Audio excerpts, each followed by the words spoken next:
think it's fairly consistent that when repressive regimes emerge in our world and throughout history, one of the groups of people that they invariably first attack are the artists. Because they know that artists are in the business of exploring the truth. And so it's really good, therefore, that out of a situation of oppression and trauma, that artists, both from within the refugee community, but within the wider artistic community, are responding. So I'm really pleased that Arabella has made this work for us here, and I would invite you now to come and speak of your work.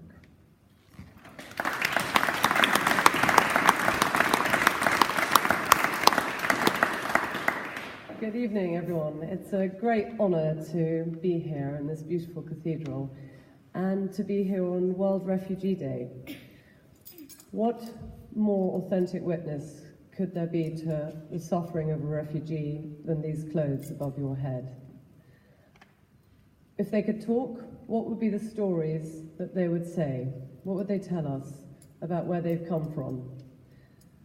I can give you a little bit of an insight into what these journeys have made, what these clothes have made. Most of them have come from Iraq, from Afghanistan and from Syria, because they were all gathered from the beaches of Lesbos in Greece, where refugees were fleeing from Turkey, many of them after a long and arduous journey. When they arrive in Greece, they are met by incredible volunteers, they're given dry clothes, and they discard what they've been in, often for weeks, and they're left. When I was working there in 2015, in the capacity as a war artist, having spent the last decade or so working on and off in Iraq and Afghanistan, I was struck by, amidst the chaos, it is complete chaos there, but what I was struck by were the number of clothes and life jackets strewn across the beaches, across the roadsides and the camps. And when I picked one of these items of clothing up, I thought what it said about the evoked presence, the hidden presence of the person who wore it. That person is no longer in front of me. Where are they? What's the journey that they have taken? Imagine what these clothes could tell. Now, when I was unpacking them, and we premiered this in St James's Piccadilly in London, I worked for about 4 days on my own in a tower, unpacking hundreds of clothes like this. The emotional journey I went on was a very visceral and very troubling one. All the more so because my dog, who comes everywhere with me, was terrified those days. He'd hide, shivering and trembling between my legs and whimpering. I couldn't understand this behaviour. I thought maybe the tower was haunted or something. But it was actually a friend of mine who sent me an article by the New Scientist saying that they've done an experiment on dogs. They can smell human fear and trauma, and they are terrified by it. This explains so much to me. So I found that very, very powerful, and I thought, goodness me, if these clothes could tell us their story or in any way make a noise in the way that my dog was picking up the smell, imagine the cries of loss and despair, but also of hope and yearning that would fill this cathedral. I could try and paint you a picture of where some of these people have come from. Having worked in Iraq and Afghanistan, I've seen very brutal wars. I've also seen some incredible acts of courage, but I've never seen destruction like that which I witnessed about 6 weeks ago when I was working in Syria. I travelled quite widely across the country, to Aleppo, to Homs, and the destruction is complete, it's absolute. They have no homes to return to. And this is very important when we think about people in terms of a burden on our state or a burden on our society. I was talking to Karen earlier, and I was saying, when I came back from Syria, I was asking someone in St James's, how could God let this happen? And he turned to me and he said, God is not in the event, he is in the response. So this is very much about how we do respond. And in hanging these, I want you to respond by imagining what it must be like to be a refugee. No one becomes a refugee by choice. To leave your homes, to leave everything you have ever known, everything you have loved, everything you've ever worked for. This is something we only do when you're desperate. And when you think about that, and you think about what it is to have had and to lose a place in this world, I think it changes our understanding of what it is to be alive. So I want you, really more truthfully and more bravely perhaps, to build a bridge in your mind and to reach across a wall, the endless walls that are being put up, and to see in the migrant, in the refugee, your other self, yourself in that. I want you to put yourself in these clothes, to put your children in the tiny socks and gloves and shoes, and in doing so, reach out with compassion, to imagine what it is like to be hung, stuck, suspended between feelings of loss and hope, between a past to which you cannot return and a future which perhaps is being denied to you. Now, within this chaotic mass, and I've hung it very purposefully like almost a stilled explosion, I want you to actually fix your eyes on one item, perhaps the child's very first Christmas or mummy's super cool dude, and to go on that journey with that child or with that person. I'm a portrait painter, and I believe that each one of these items holds a hidden story. What we actually have over our heads is not just a collection of clothes, as traumatic as they are. It's a collection of intimate portraits, of personal stories, yes, of loss, of despair, but also of extraordinary tenacity, of courage, of resilience. I'd like to share a story with you about one child I picked up out of the water when I was working in Lesbos. He was about 5 or 6, the age of my son. He was terrified. He was shaking like a leaf. He was freezing cold. The crossing he'd been on had taken over 9 hours. He'd also been split from his father. This is one of the things the traffickers do to try and control people. By dint of a miracle, I actually managed to reunite him with his father, and once I'd got him into dry clothes and wrapped a foil blanket around him, I saw his father give him his little tiny child's rucksack, and in it he pulled out a red fluffy heart which had the words "I love you" on it. And he came running over to me, and with a big smile he presented it to me. When I turned to his father and I said, "For what is he giving this to me?" They spoke fluent English.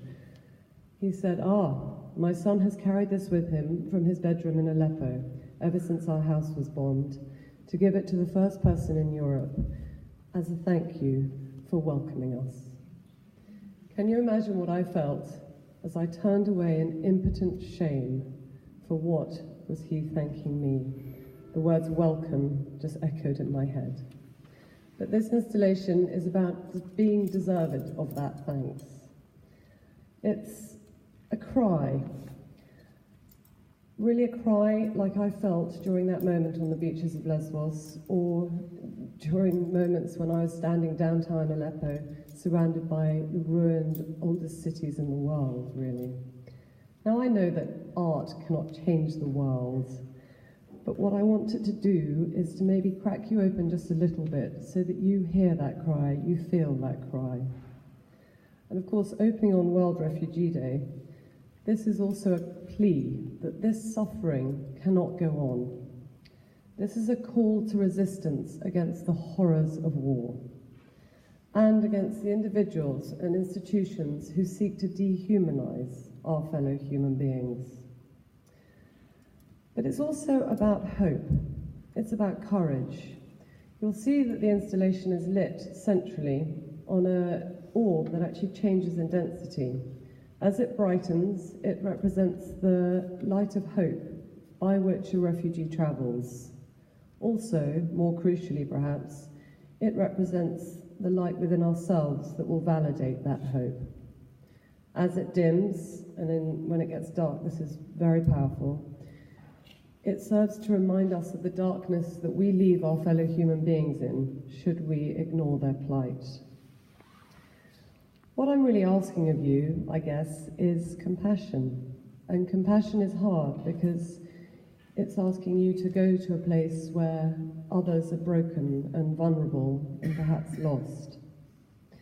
But instead of seeing it as something that you feel powerless in the face of, I think we should see today's refugee crisis, which is the defining issue of our time, as an opportunity to reassess who we are individually and as a society, in Christian terms, in Islamic terms, in Hindi terms. Doesn't matter who you are, you're human. And in seeing that as an opportunity, I think we can reappraise who we are in relation to one another and to experience our privileged lives here in the context of the exposed lives of those less privileged than us. Ultimately, this is about choice. And as the great 2nd century emperor said, Marcus Aurelius, I urge you all to read him, he's very wise. The universe is change. Our life is what our thoughts make it. This is about choice.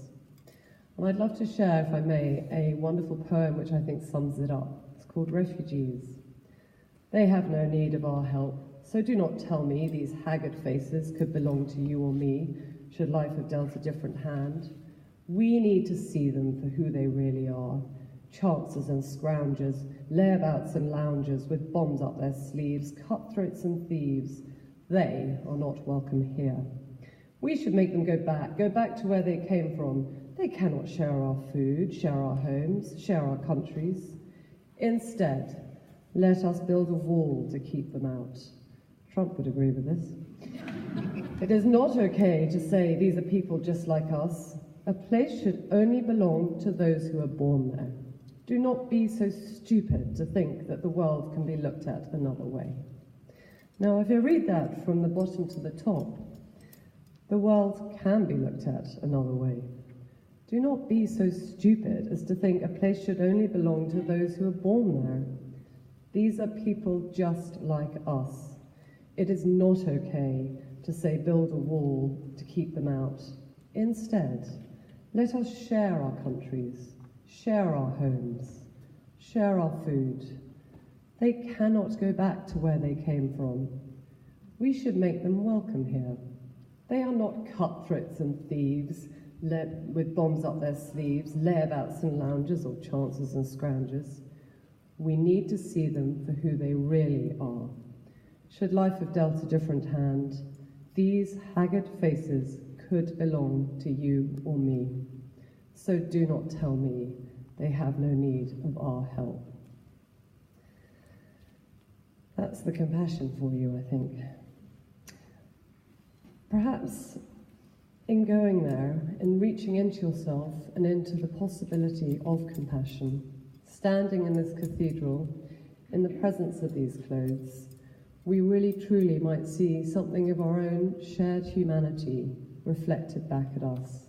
And that's a beautiful thing. This isn't just about exile and despair.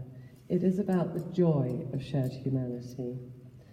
And in doing so, I hope that we will recognize the urgent need to act with compassion, with understanding and respect for our fellow human beings, so that we, who are not refugees, might validate the hopes of those who are. Thank you so much.